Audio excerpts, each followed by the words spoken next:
Guys আজি মই মোৰ শহুৰৰ ঘৰলৈ গৈছিলোঁ। সিহঁতে মোক কি দিলে জানেনে আপোনালোকে? চাওকচোন বাৰু মোক কি দিলে সিহঁতে মৰমতে। এয়া আম দিলে, গছৰ আচাৰ বনাবলৈ দিলে। মই নিজে ছিঙি পেলাই লৈ আনিছোঁ।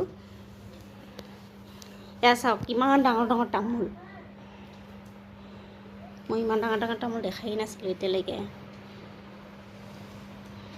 এইটো চাওক বগৰী, শুকান বগৰী। এইটো চাওক মুড়ি, এইখিনি মুড়িও দিলে। আৰু আমি কিনা মছলা খাওঁ কাৰণে সিহঁতে ঘৰত বনোৱা অকণ অকণ মছলাও দিলে মোক। জ্বালাৰ গুড়ি, এটা চব মছলা মিক্স কৰি বনোৱা, এইটো ঘৰতে বনোৱা হয়। এইখিনি মছলাৰ গুড়ি দিলে। এইটো কলডিল দিলে, কল ফুল ঘৰৰে এইবিলাক চব। এইখিনি শাক দিলে, এইখিনি শাক দিলে, লাওৰ আগ। এতিয়া বাগুন লাগিছিলে, বেঙেনা ময়ে ছিঙি পেলাই লৈ আনিছোঁ। এইটো নতুনকৈ গাছত লাগিছিলে তিয়ঁহ, এইটো আনিলোঁ মই। তাৰপিছত এয়া বৰালি মাছ দিলে, এইটো 2 কেজি ওজনৰ বৰালি মাছ হয়। এইটো কাটি পেলাই দি দিলে সিহঁতে।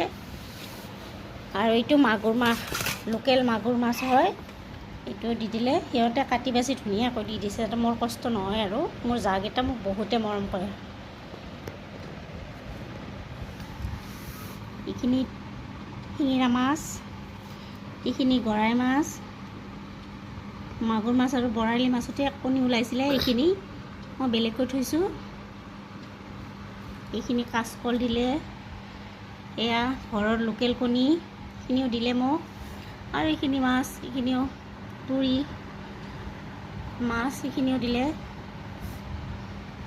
তাৰপিছত ইয়াতে আৰু বগৰীৰ লাড়ু বেছি নাছিলে, মোক 3টা দি দিলে। আৰু মই ভাল পাওঁ কাৰণে মোৰ কাৰণে থৈ দিছিলে। তো এইখিনি বস্তু মোৰ শহুৰৰ ঘৰৰ পৰা আনিছোঁ। চাওক মোক যে ইমান ভাল পায় মোৰ জাৱকেইজনী ন, মোক গ'লে বহুতে ভাল পায় সিহঁতে। এনেকৈ যোগাৰ কৰি পেলাই মোক বস্তুবিলাক দি দিয়ে সিহঁতে। মোৰ শহুৰৰ ঘৰৰ বস্তু হয় এইবিলাক চব।